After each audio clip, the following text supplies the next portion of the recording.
बहुत समय पहले की बात है। एक छोटे से गांव में एक वृद्ध महिला रहती थी। उसका नाम माया था। माया बहुत ही समझदार और चालाक महिला थी।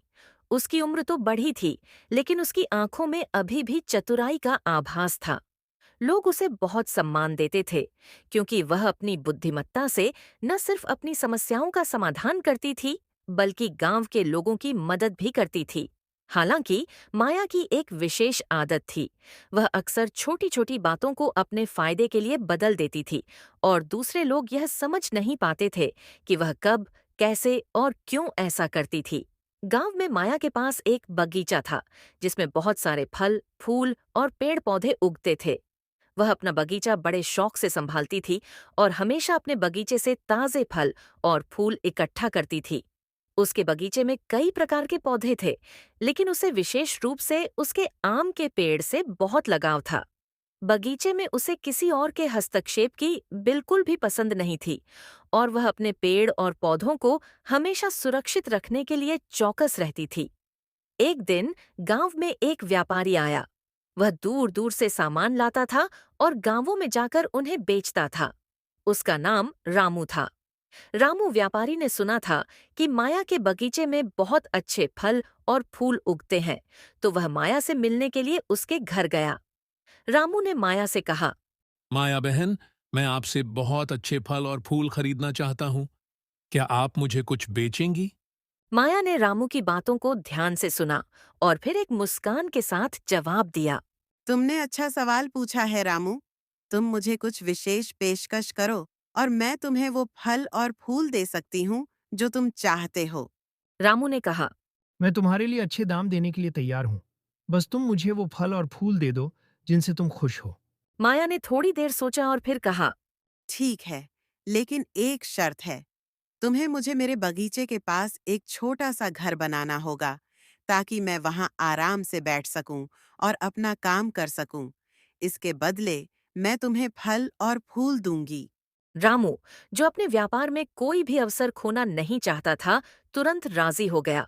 उसने माया से फल और फूल लेने की कीमत तय की और उसके बगीचे के पास एक छोटा सा घर बनवाने का वादा किया। कुछ ही दिनों में रामू ने माया के बगीचे के पास एक छोटा सा घर बना दिया। माया ने इसके बाद रामू को ताजे फल और फूल देना शुरू कर दिया। रामू खुश था कि उसने माया से अच्छे सामान प्राप्त किए थे, और माया ने उसे पूरी तरह से धोखा नहीं दिया था। लेकिन माया की चालाकी यहीं खत्म नहीं हुई थी। कुछ समय बाद माया ने रामू से एक और शर्त रख दी। उसने कहा, अब तुमने मेरे लिए घर बना लिया है, लेकिन मुझे एक और चीज चाहिए। तुम मुझे बगीचे में एक नया पेड़ लगवाओ, जो मुझे भविष्य में बहुत काम आए। रामू ने फिर से बिना किसी सवाल के माया की बात मान ली और बगीचे में नया पेड़ लगाने की तैयारी कर दी। अब माया के बगीचे में और भी ज्यादा फल और फूल उगने लगे थे, और रामू को हर बार ताजे फल मिलते रहते थे। हालांकि रामू को यह आभास हुआ कि माया ने उसे कुछ अधिक ही काम में उलझा लिया है। वह सोचने लगा कि माया का यह चालाकी का तरीका क्या है। एक दिन रामू ने माया से पूछा। माया बहन, तुम इतना कुछ क्यों चाहती हो? क्या तुम्हें पूरा बगीचा चाहिए या कुछ और? माया हंसी और बोली। रामू, तुम एक व्यापारी हो। तुम्हें यह समझना चाहिए कि हमेशा कुछ ज्यादा पाने के लिए थोड़ा ज्यादा देना पड़ता है। अगर तुम सोचते हो कि मैं सिर्फ फल और फूल चाहती हूँ, तो तुम गलत हो। मैं एक बुद्धिमान महिला हूँ और मैं हर एक अवसर को सही तरीके से इस्तेमाल करती हूँ। रामू ने माया की बातों को समझा और सोचा कि वह अब माया के लिए ज्यादा कुछ नहीं करेगा। लेकिन माया की चालाकी ने रामू को ऐसा उलझाया कि वह अपनी पुरानी आदतों से बाहर नहीं निकल पा रहा था। माया का तरीका बहुत ही सूक्ष्म और चतुर था। वह बिना किसी प्रत्यक्ष लाभ के अपनी बातें मनवाती थी और हर किसी को अपनी योजना में शामिल कर लेती थी।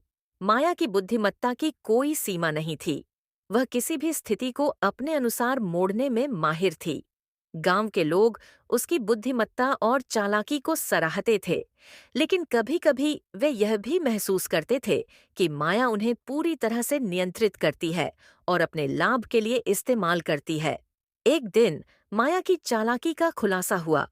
गांव में एक बड़ी सभा बुलाई गई, जहां गांव के लोग माया की हरकतों पर चर्चा करने के लिए एकत्रित हुए। रामू ने भी अपनी परेशानियों का जिक्र किया। माया ने सभी की बातों को ध्यान से सुना और फिर एक चालाक मुस्कान के साथ कहा, मैंने जो कुछ भी किया वह सब आपके भले के लिए किया। मैं जानती हूँ कि आप सब लोग कभी समझ नहीं पाएंगे कि मैं क्या करती हूँ, लेकिन मुझे यह पता है कि मेरे कारण सबका भला हो रहा है। इस पर गांव के बुजुर्ग ने कहा, माया, तुम्हारी चालाकी से हम कभी कभी उलझ जाते हैं, लेकिन हम यह मानते हैं कि तुम एक बहुत ही समझदार और साहसी महिला हो। तुम्हारी बुद्धिमत्ता ने हमें बहुत कुछ सिखाया है। समाप्ति पर माया ने यह महसूस किया कि उसकी चालाकी ने गांव वालों के दिलों में एक विशेष स्थान बना लिया था। वह समझ गई कि कभी-कभी सरलता और ईमानदारी से अधिक बुद्धिमत्ता और चतुराई से जीवन को संचालित किया जा सकता है। यह कहानी हमें यह सिखाती है कि किसी भी समस्या का हल केवल सीधे रास्ते से नहीं निकाला जा सकता, बल्कि बुद्धिमानी से चलकर हम अपनी और दूसरों की समस्याओं का समाधान ढूंढ सकते हैं।